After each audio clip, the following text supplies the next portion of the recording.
Imagínese, está a punto de escuchar una historia que cambiará su perspectiva sobre la vida, la fe y lo que hay más allá.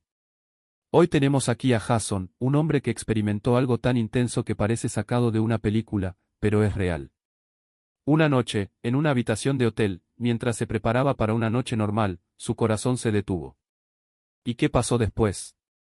Fue arrastrado a las profundidades del infierno.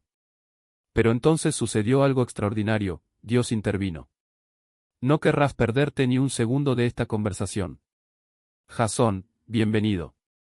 Cuéntanos cómo empezó todo y qué te llevó a esa noche decisiva en el hotel. Desde pequeña, a los 7 años, mi abuela y yo veíamos cada Navidad historias bíblicas, Jesús de Nazaret, los 10 mandamientos. Estaba fascinado con Jesús. Le pregunté, ¿por qué Dios ya no hace estas cosas hoy? ¿Por qué la gente ya no ve ángeles ni escucha su voz como antes? Ella siempre respondía, pregúntate a ti mismo. Entonces, como cualquier niño curioso, iba a mi habitación y le pedía a Dios una señal, 2 golpes en la pared si iba al cielo, un golpe si no. Se quedó allí, esperando, hasta quedarse dormido. Pero nunca escuché nada. Aún así, Jesús siempre me ha intrigado. Mi abuela no era muy religiosa, pero yo tenía sed de entenderlo todo. Un día fui a la iglesia con un vecino y escuché al pastor hablar sobre el cielo. Parecía el lugar perfecto. Cuando preguntó quiénes querían entregar su vida a Dios, yo fui el primero en levantar la mano. En ese momento decidí seguir el camino de la fe. Pero, como todo niño, yo no era un angelito. Era travieso, siempre estaba en problemas, siempre poniendo a prueba los límites. Mi padre me dejó con mi abuela porque no podía cuidar de mí. Se convirtió en mi mejor amiga, mi compañera inseparable. Hasta que, a los 11 años, pasó algo. Mi tío había hecho pizza y le quedaba un trozo.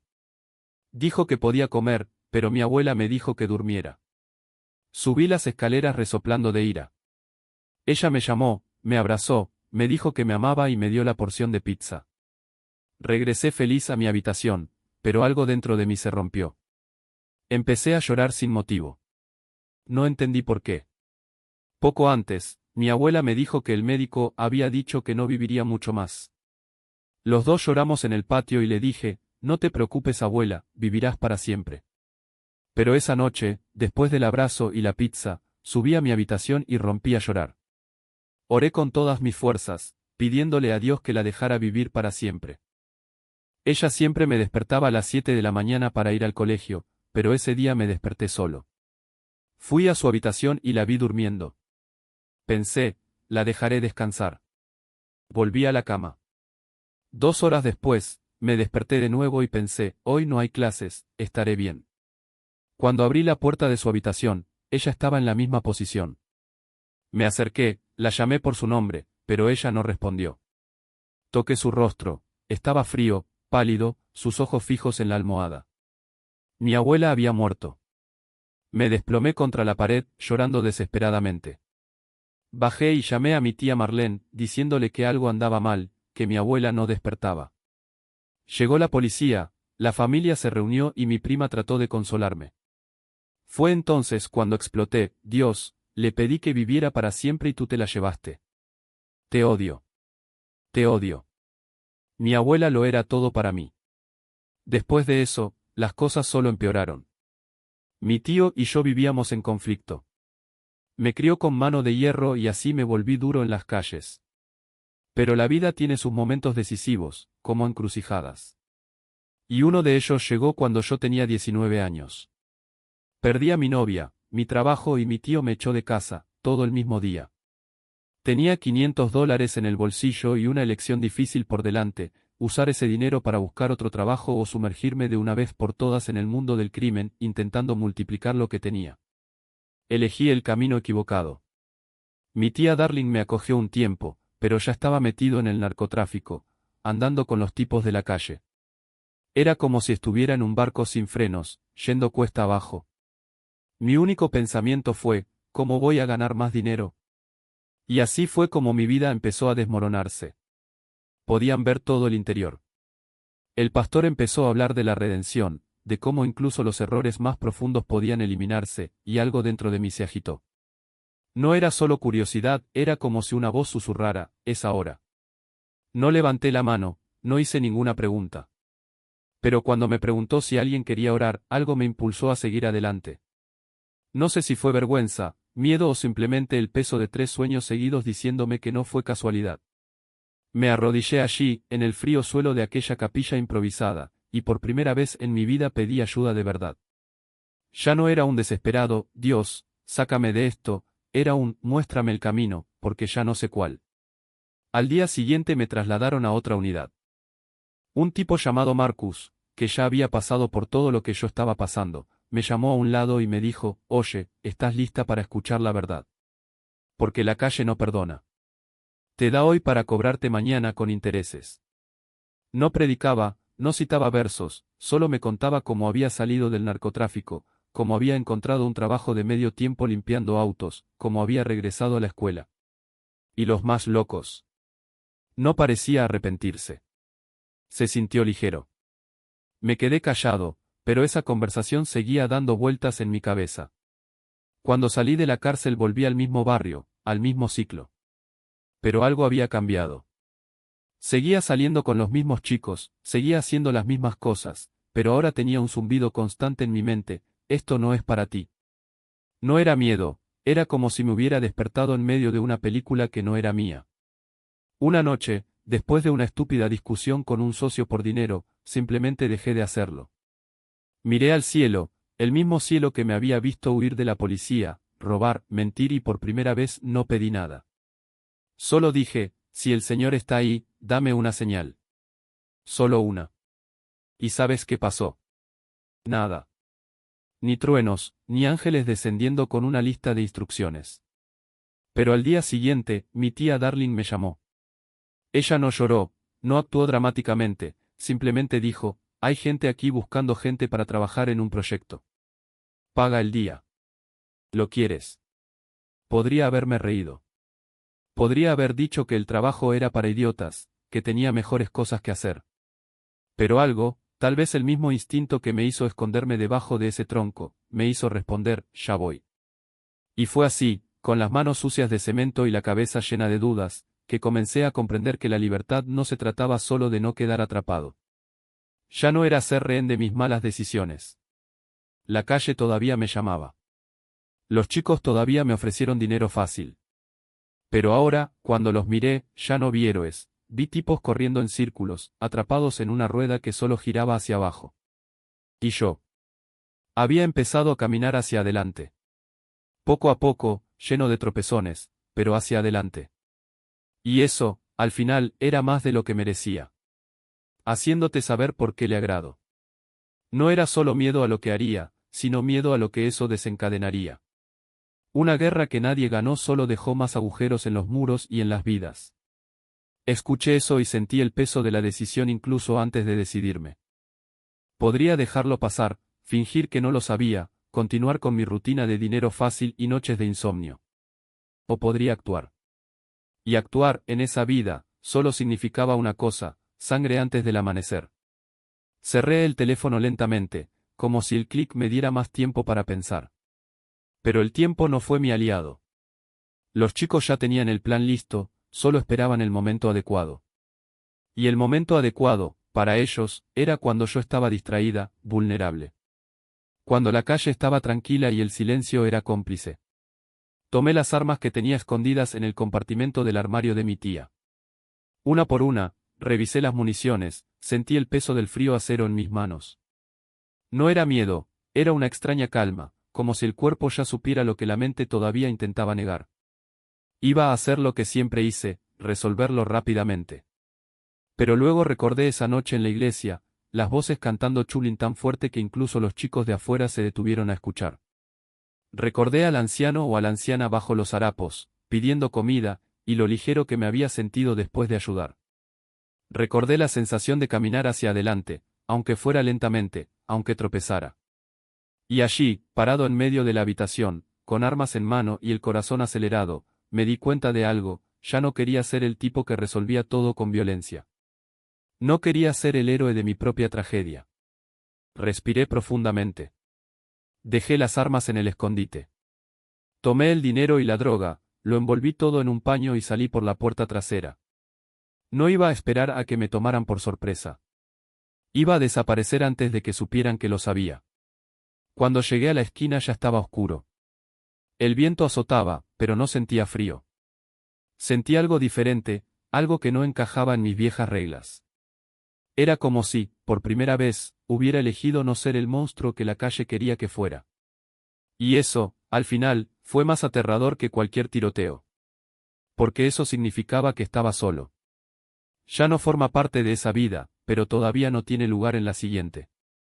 Y la pregunta que no salía de mi cabeza era, ahora, ¿hacia dónde? Mirando. Sus ojos ya no eran verdes. Había dos agujeros oscuros, como si alguien hubiera apagado la luz del interior. Y no pude esquivarlo. Fue como si el mundo entero se hubiera detenido para que yo entendiera eso, que no era solo ella. Fui yo. Fue todo. Esa isla en la televisión no era solo una película.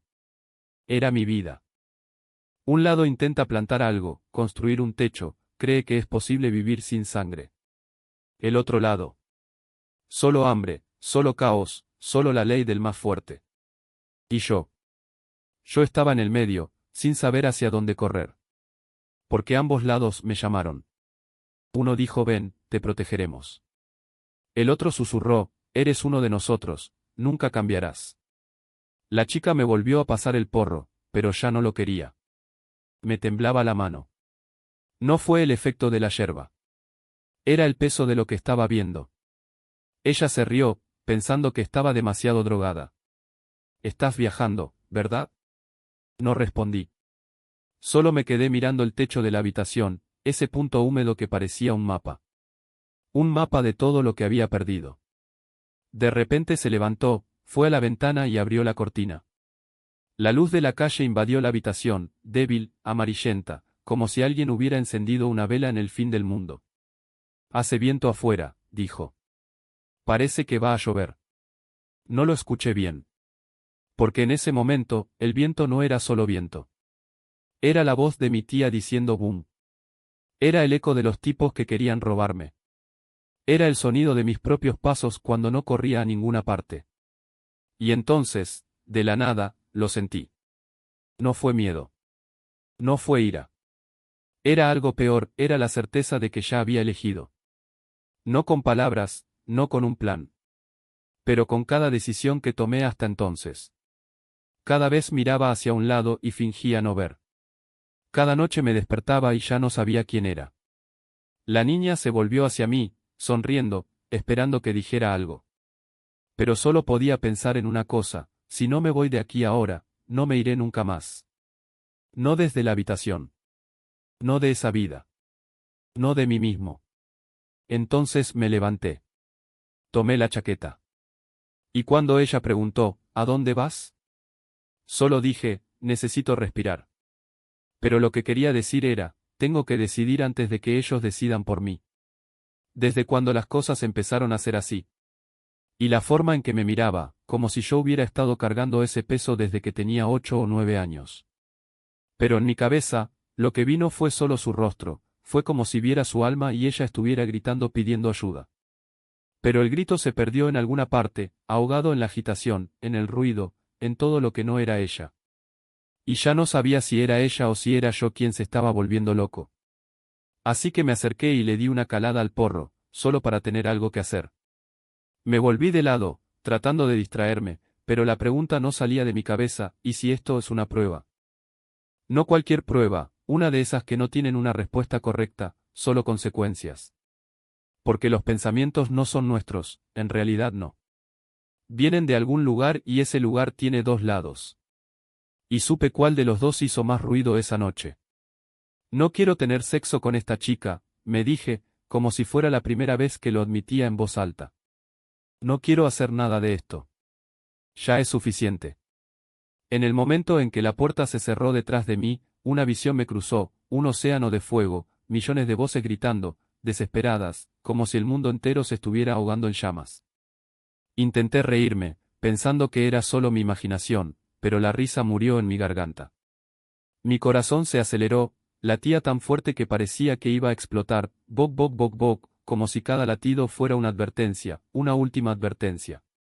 Y luego, mientras me sentaba en el balcón, tratando de calmarme, fue como si todas las emociones que había escondido debajo de la alfombra durante años se derrumbaran sobre mí al mismo tiempo. Caí al suelo llorando, sin entender muy bien por qué. No quiero volver. No quiero hacer esto más. Las palabras salieron solas, como si alguien más las dijera por mí. Y me desplomé, como si el peso del mundo entero estuviera sobre mis hombros. Pero entonces algo cambió. Cuando me senté en el borde de la cama, con el corazón aún acelerado, fue como si el tiempo se hubiera duplicado. Cada movimiento, cada lágrima, cada mota de polvo en el aire, todo me resultaba familiar, como si lo hubiera experimentado antes, solo que multiplicado, intensificado. Fue un déjà vu tan fuerte que sentí como si estuviera reviviendo no solo esa noche, sino todas las noches. Y entonces lo entendí, no era solo un déjà vu. Era como si hubiera estado ahí desde el principio, desde que Dios puso todo en orden, y ahora yo solo estaba haciendo mi parte. El papel que Él me dio y que, en ese momento, estaba a punto de arruinar. Fue entonces cuando sentí que mi cuerpo se hundía, como si el piso se abriera y yo cayera en cámara lenta. Pero entonces una mano, enorme y poderosa, me agarró y me empujó hacia atrás. No era una mano cualquiera. Fue la mano de Dios. Y me dijo, sin palabras, que aún no había terminado. No voy a hacer más esto, grité, llorando, temblando. No quiero volver. Pero las palabras se mezclaban en mi boca, como si mi lengua tuviera vida propia. Yo, quiero volver, repetí, sin entender muy bien lo que decía. Era como si algo más grande que yo hablara por mí, dando forma a mis palabras, mi cuerpo, mi alma, como arcilla en las manos del alfarero. Y entonces llegó el viento. Un aliento fresco, que entró en mis narices y en mi boca al mismo tiempo, como si el mismo Espíritu de Jesús pasara a través de mí. Sentí un dolor agudo, pero no era dolor, era vida. Era como si estuviera muerta y de repente alguien me hubiera soplado aire en los pulmones. Caí al suelo, hablando en idiomas que no conocía, y fue como si alguien me estuviera lavando, la cabeza, los brazos, las piernas, todo. Era como si cada parte de mí estuviera siendo limpiada, purificada. Y luego lo sentí. No los vi, pero los sentí, mi abuela, mi tío Joe, todos los que se habían ido. Estaban allí, a mi alrededor, animándome, diciéndome que no estaba sola. Y seguí hablando, sin entender las palabras pero sabiendo que venían de un lugar más allá de mí. De repente, fue como si yo fuera él. Jesús no, sabía que no era Jesús, pero por un momento sentí lo que él sentía. Vi mis manos clavadas en la cruz, mis pies traspasados por clavos. Y luego vino la descarga, Dios vertió conocimiento en mí, como si fuera un disco duro recibiendo datos. Era la Biblia entera, de principio a fin, como si hubiera vivido cada página. Yo era Moisés saliendo de Egipto, yo era David frente a Goliat, yo era Pablo en el camino a Damasco. Todo pasó por mi mente en segundos, tan rápido que apenas pude procesarlo. Y entonces escuché la canción. No era una canción cualquiera, era el himno del universo, una canción de amor tan pura que me hizo llorar y llorar. Y en medio de las lágrimas, resonó una voz, yo soy el Alfa y la Omega, el principio y el fin. Este es mi Hijo, en quien tengo complacencia. Yo estaba de pie. No sé cómo, pero lo estaba. Alguien, o algo, me ayudó a levantarme, como si unas manos invisibles me estuvieran sujetando. Y luego grité, a todo pulmón, gracias, Jesús. La chica seguía sentada en la cama, mirándome como si me hubiera vuelto loca. Pero no me importó. Me miré y me reí porque, por primera vez en años, me sentí ligero. Era como si se hubiera roto una cadena y ahora podía respirar. Para reír. Para vivir. Fui al baño y me lavé agua en la cara, temblando, pero no de miedo sino de alegría. ¡Wow!, pensé, mientras me miraba en el espejo. Esto es real. Y por primera vez lo creí. Mis pulmones gritaban, esto es una locura. Pero no fue así. Era libertad. La chica en la cama me miró fijamente como si hubiera perdido la cabeza. Y tal vez así fuera. Pero ¿qué importaba? Por primera vez en años, no me sentí atrapada por el peso de mi propio veneno. Era como si alguien me hubiera arrancado una máscara que ni siquiera sabía que llevaba puesta. Respiré profundamente y el aire nunca había sido tan dulce. Salí de la habitación sin mirar atrás. No había dinero sobre la mesa, ni excusas, ni promesas vacías. Solo la puerta cerrándose detrás de mí, como un punto final. Y luego corrí. No caminé, no dudé, corrí como si el suelo mismo me empujara hacia adelante. La gasolinera estaba cerrada, las luces de la calle parpadeaban débilmente, pero no las necesitaba. Porque de repente todo el cielo pareció vivo. Primero, era una nube. No una nube cualquiera, una forma que se movía como si respirara, con dos alas sutiles a los lados. Miré a mi alrededor buscando a alguien que confirmara lo que veía, pero no había nadie. Solo yo, el asfalto frío y ese cartel flotando sobre mí. Y entonces, como si el tiempo hubiera contenido el aliento, la nube se disipó. Pero no terminó ahí. Me llamaron la atención dos puntos de luz en el cielo. ¿Estrellas? No. Eran más que eso. Brillaban, pero no como estrellas ordinarias, me observaban. Y entonces empezaron a moverse. Lentamente, como si el universo mismo girara a mi alrededor. Era como si Dios hubiera tomado la tierra en sus manos y la hubiera girado solo para mostrarme, ¿ves esto? Era. Y no podía apartar la mirada. Primero vino el miedo, ese escalofrío que te recorre la espalda y que dice, esto no es normal. Luego la emoción, porque maldita sea, esto era real. Y luego, la alegría, pura y abrumadora, como si cada célula de mi cuerpo estuviera sonriendo. No eran ovnis. No fue mi imaginación. Era él. Y él estaba ahí, en ese preciso momento, diciéndome algo que solo entendería después. Me quedé en medio del puente durante 45 minutos, o tal vez una eternidad. El viento soplaba entre los árboles y el sonido era como un coro de voces aplaudiendo. No para mí. Para mí. Como si el cielo mismo estuviera celebrando el hecho de que me había despertado. Y entonces, sin previo aviso, comencé a correr. Corrí como si mi vida dependiera de ello, como si cada paso fuera una respuesta a la llamada que ni siquiera sabía que había escuchado. Llegué a casa sin aliento, golpeando la puerta como un loco. Mi prima la abrió, asustada, pero antes de que pudiera decir algo, la abracé fuerte. No lo vas a creer, dije entre risas y lágrimas. No vas a creer lo que acaba de pasar. Y entonces, como un poseso, la arrastré hasta el dormitorio, abrí la caja fuerte y tiré todo sobre la mesa, el dinero, las drogas, los restos de una vida que ya no me pertenecía. Ella guardó silencio, con los ojos muy abiertos. ¿Estás loco?, preguntó, pero yo solo pude reír. Tomé cada gramo de marihuana, cada piedra de crack y lo tiré todo al inodoro. Tiré de la cadena como si estuviera ahogando mis demonios. Lo siento, dije, pero no fue para ella. Fue para mí. Por el hombre que había sido. Al hombre que ya no quería ser. Me ofreció el sofá, un vaso de leche. Acepté, pero no podía dormir. ¿Cómo dormir después de eso? Mi mente ardía, mi cuerpo vibraba. Cuando el cansancio finalmente me venció, fue como si me hubiera sumergido en un río de paz. No hubo más dolores agudos, ni pesadillas.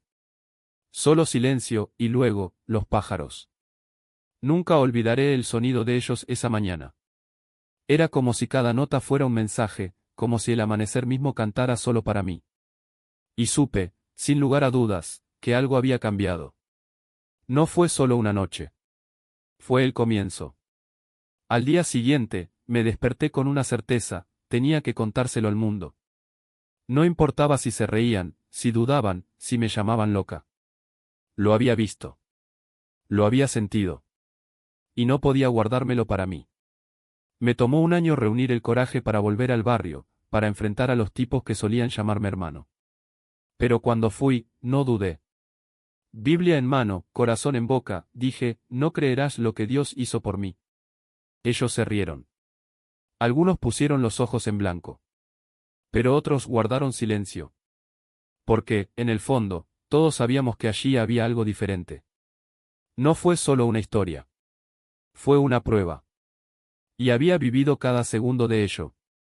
Y ahí estaba yo, hablando con él, y de repente fue como si el cielo mismo comenzara a abrirse. Cada palabra que él me dijo no fue solo sonido, fue un mapa, una dirección, una confirmación de que nunca estuve solo. ¿Sientes esto? Esa sensibilidad al espíritu, como si el aire a tu alrededor vibrara con algo más grande. Primero, fue un sentimiento. Luego sus ojos, negros como la noche, pero no de miedo, sino de algo más allá. Y entonces, como una película que solo cobra sentido en el último acto, todo encajó. Las nubes, las estrellas, la voz que decía, sal de aquí ahora, como si el tiempo mismo me tomara la mano. Y lo entendí. Cada momento de mi vida, desde la primera vez que escuché acerca de Jesús hasta ese momento en que pensé que todo estaba perdido, Dios ya lo había unido todo. Cada vez que escapé de la prisión, de la muerte, de la violencia, Él estuvo allí. Simplemente no lo vi. Y al principio quise gritarle al mundo, mira lo que hizo por mí. Incluso intenté convencer a mi amigo musulmán, el que casi me lleva por otro camino. Un hermano del alma, alguien a quien amaba como a una familia. Pero luego aprendí, no estamos llamados a convencer. Estamos llamados a sembrar. Planta semillas de bondad, de amor, de verdad. Porque somos como árboles en este mundo, raíces firmes, frutos nutritivos, sombra que protege. Y cada gesto importa. Cada acto de bondad, por pequeño que sea, es un ladrillo en la construcción de algo eterno. Porque cuando se cuente nuestra historia, no será por los errores, sino por lo bueno que dejamos atrás. Y decidí vivir así, haciendo todo el bien que pueda, porque al final eso es lo que hablará por mí. Ahora, mira a dónde llegué. Escribí un libro, La voz de Dios, y grabé el audiolibro, afirmaciones bíblicas que resuenan como un mantra de fe. Música que suena mientras las palabras de Dios se entrelazan con mi voz, diciendo yo soy, en lugar de no puedo. Y no se detiene ahí. Estoy construyendo algo más grande, una empresa llamada God LLC.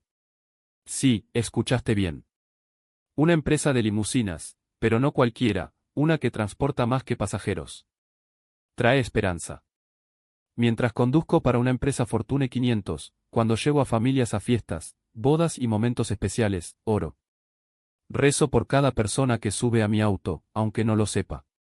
Porque en medio de la fiesta, la alegría, la música fuerte, hay un guerrero de oración ahí, plantando semillas. Y eso es todo. Todos somos sembradores.